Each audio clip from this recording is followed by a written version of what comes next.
자, 여러분 반갑습니다. 세운경제TV의 홍쌤입니다. 자, 오늘 우리가 이제 시장 간단하게 조금 보시면 일단 지금 보시면 코스닥은 사실상 예상보다 좀 좋은 흐름이에요. 그러니까 양시장 모두 코스피나 코스닥이나 예상보다 좀 좋은 흐름이 발생이 됐는데 뉴욕 증시가 오늘 새벽에 이제 FOMC 회의 결과가 나왔는데 변동성이 좀 컸단 말이에요. 그래서 장중에 나스닥이 한 1.2%까지도 급락을 하면서 좋지 못한 모습들이 또 발생을 했고요. 그래서 일단은 뭐 전반적으로 보면은 그러니까 새벽까지만 보신 분들이 그렇게 많지는 않으시라 생각합니다. 근데 이제 새벽의 흐름이 다소 조금 우려감이 있었고, 근데 이제 결과는 좀 괜찮았다. 근데 이제 아침에 스타트 끊고 나스닥 선물이 한 1% 가까이 좀 밀리면서 우리나라 증시도 아침에는 좀 부진한, 그 다음에 이제 오전까지도 좀 부진한 모습이 좀 나타났는데, 그래도 이제 오후장에 코스닥은 1000스닥을 좀 돌파를 했습니다. 1003포인트 기록을 했고, 그 다음에 코스피도 3264, 망치형을 나타내면서 일단 기술적으로는 흐름이 좀 괜찮은 것 같아요. 그래서 한편으로는 좀 다행인 이제 이런 모습들. 왜냐하면 너무 크게 충격을 받아버리면 개인들이 어떻게 집중력이 여러분들 또 떨어지잖아요. 그죠? 모르겠다 그냥 내 좀 가겠지. 약간 이런 생각을 하시는 분들이 많아질 수 있는 이제 그런 상황인데 다행스럽게도 이제 그런 어떤 흐름은 좀 아닌 것 같고요. 그래서 이제 다행스러운 시장이다라고 좀 보실 수가 있겠어요. 그 다음에 지금 뭐 전반적으로 뭐 오늘 외국인들 매도가 좀 코스피에서 좀 컸고 기관 매도가 좀 컸습니다. 그래서 전체적으로 보시면 개인들 외국인 기관 매도가 지금 오늘 한 1조 정도 코스피에서는 개인 매수 외국인들 매도 이렇게 발생이 됐고 코스닥 같은 경우는 1300억 개인 매도 그 다음에 나머지는 외국인 기관 매수다라고 좀 보시면 될 것 같아요. 그래서 내일 금요일이지만 내일 시장까지도 뭐 코스닥이 상대적으로 좀 강한 흐름이 연출될 것으로 우리가 좀 전망을 하고 있다. 이렇게 좀 보시면 되겠습니다. 자, 일단 최근에 이제 지수도 물론 중요합니다. 항상 그렇죠. 항상 시장에서는 뭐 큰 그림, 우리가 이제 뭐 숲보다 나무, 뭐 나무보다 숲, 뭐 이렇게 표현을 하기도 하는데, 중요한 거는 숲 자체가 여러분들 어떻게, 숲 자체가 황폐화되면 그 안에 생물이 살 수 없잖아요. 그래서 당연히 숲이 중요해요. 근데 이제 그 숲이 그냥 울창하고 괜찮으면 그 안에 뭐 나무 같은 경우나 생분이나 이런 것들은 자기의 어떤 장점대로 이제 살아간단 말이에요. 그래서 지금 보시면 전체적으로 시장이 어떤 꺾여버리는 상황, 완전 패닉셀 이런 흐름들이 아니다라고 하면 결국에는 자기 갈 길을 가는 이제 그런 시장이 지금 펼쳐지고 있다. 그러니까 종목 장세인 거죠. 그래서 일단 내일까지도 좀 양호할 것 같고, 그 다음에 지금 오늘 뭐 주봉이나 뭐 월봉은 아직까지 좀 시간 여유가 있고, 이런 상태들이 좀 괜찮거든요. 그래서 일단 뭐 전반적으로 봤을 때는 괜찮은 것 같아요. 그래서 일단 그나마 조금 불행 중 다행, 그러니까 좀 불행이 될 뻔했는데 좀 다행스러운 상황이 연출됐다라고 좀 보실 수가 있겠습니다. 자, 근데 이제 종목을 간단하게 조금 보면 우리가 이제 많은 종목들이 있잖아요. 근데 이제 이 시간에 뭐 많은 종목들이 계속 한 번에 모조리 다 풀어드릴 수는 없지만 하나하나 집중을 하다 보면 여러분들도 길이 보인단 말이에요. 그러니까 개인들은 사실 매매를 좀 잘해야 되는데 이 마인드 컨트롤을 잘 못해. 왜? 막상 좋은 종목도 들고 계시지만 올라가는 종목이 눈에 띄면 내 거를 팔고 그래도 산다거나 이런 어떤 실수를 범하는 경우들이 상당히 좀 많고, 그 다음에 진짜 진득하니 좋은 종목만 계속 들고 계셔도 되거든요. 근데 이제 항상 뭔가 다른 거를 매매하려고 하는 욕구가 굉장히 강해요. 그래서 좋은 종목에 대한 비중 한 20-30%는 들고 있으면 되는데도 괜히 뭐 딴 걸 팔고 또 다른 것도 사려고 하는 이제 그런 심리들이 굉장히 세다 보니까 항상 거기서 뭐가 실수가 발생되는 경우들이 많이 있다라는 거예요. 그래서 일단 LG 디스플레이 같은 경우는 좀 보자고요. 그러니까 지금 과거에 뭐 장기 투자하신 분들은 LG 디스플레이 같은 경우는 장투했으면 어떻게 손실이죠.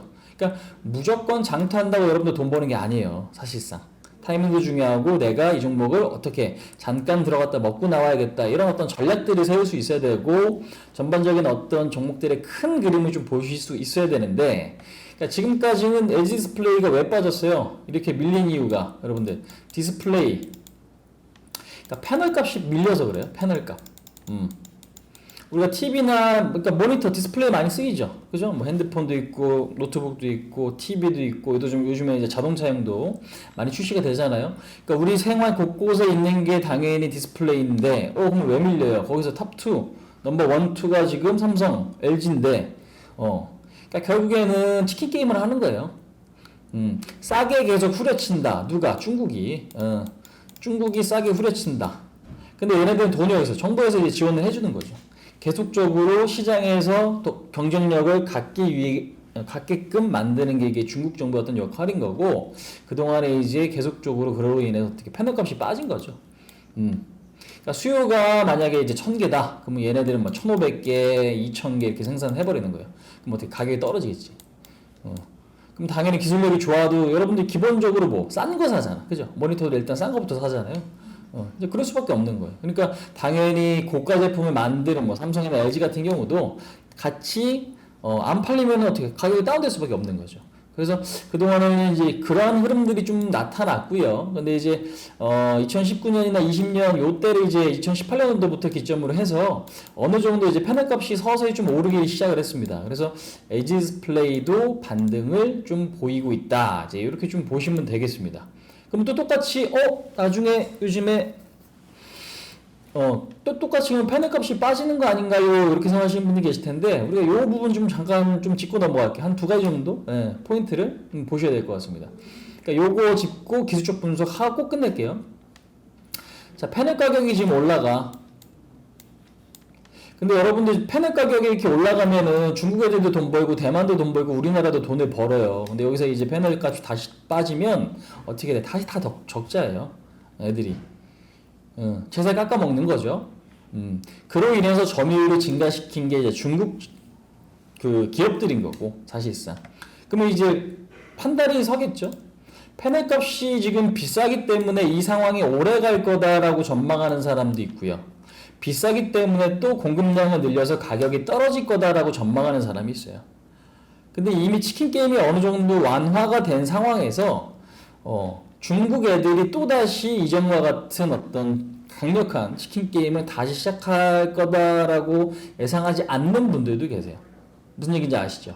그러니까 가격이 올라왔으니까 당연히 공급이 늘어나서 다시 가격이 빠지면 LG 디스플레이도 밀리는 거 아닌가요? 라고 생각하실 수 있지만, 그러니까 적절히 생산량을 조절할 수 있다라는 거죠.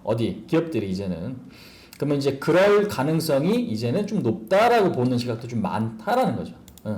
그래서 지금 패널 가격이 좀 올랐기 때문에 작년보다 한 배 정도 올랐거든요. 보시다시피. 그죠? 55인치 UHD급 LCD 패널 가격 추이도 작년에 지금 $100, $102, $106 했던 게 $223까지 지금 현재로서는 올라와 있어요. 이런 부분들처럼 다시 꼬꾸라질 수도 있다라고 보는 시각도 있지만, 다시 이제는 꼬꾸라지기보다는 현재 어떤 이익을 유지하기 위해서 공급량을 제한시킬 가능성도 있다. 그러면 당연히 그거는 뭐예요? 악재가 아니겠지. 그렇게 된다면 LG 디스플레이가 비싸지 않은 거죠. 그 다음에 지금 보시면 이제 LG 디스플레이가 차량용 OLED가 압도적점이 91%. 1분기. 요즘에 이제 자동차 여러분들 전장화되죠. 그러니까 전자제품들이 많아져요. 그럼 전자제품들이 많아져. 그 안에 이제 전기로 쓰이는 것들이 많아진다는 얘기죠.